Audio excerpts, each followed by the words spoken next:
in a healthy situation, the parents will love the kids more than the kids love the parents.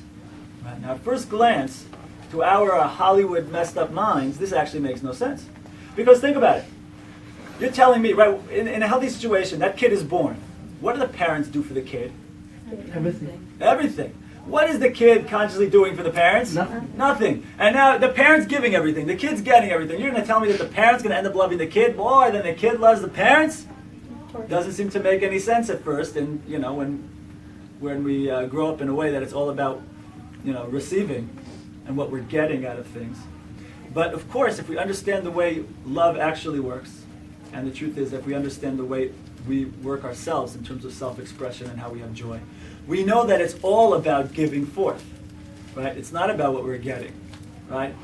People like to look around and they say, if only I had this, that, and the other thing, then I'd be happy, right? If only I had that job, if only I had that six-figure income, if only I had that girl, if only I had that figure, if only I had those looks, if only I had that life, then I'd be happy, right? But even this, forget about Judaism for a sec, if you can.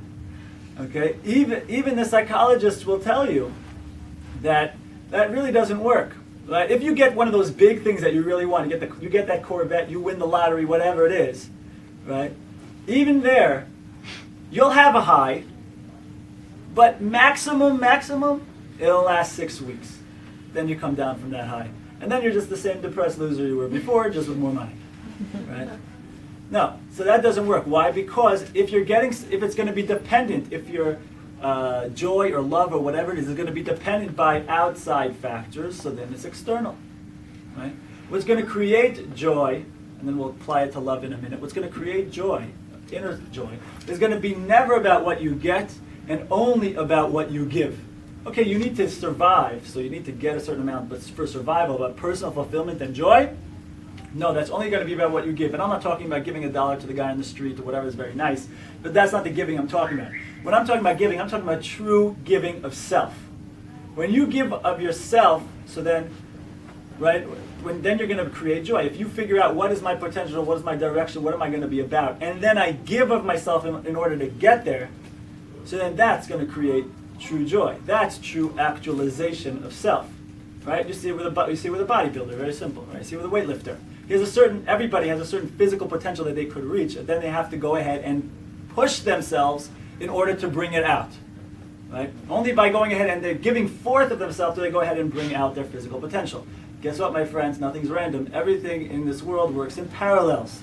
Just like you have this in the physical realm, so too does it apply in the emotional and in the psychological. And also, of course, we're not going to discuss this so much today, but the spiritual as well. Right? So now it's the same story with love. Right? Love is the same story. Right? Love is never going to be about what you're getting. You might need X amount of whatever to survive. That's true for a lifeblood.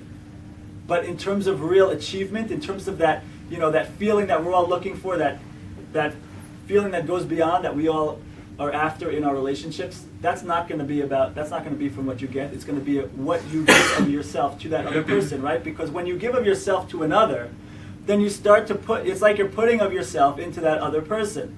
You are extending your identity to include that other person. And then what do you know? You start to love the other like you love yourself.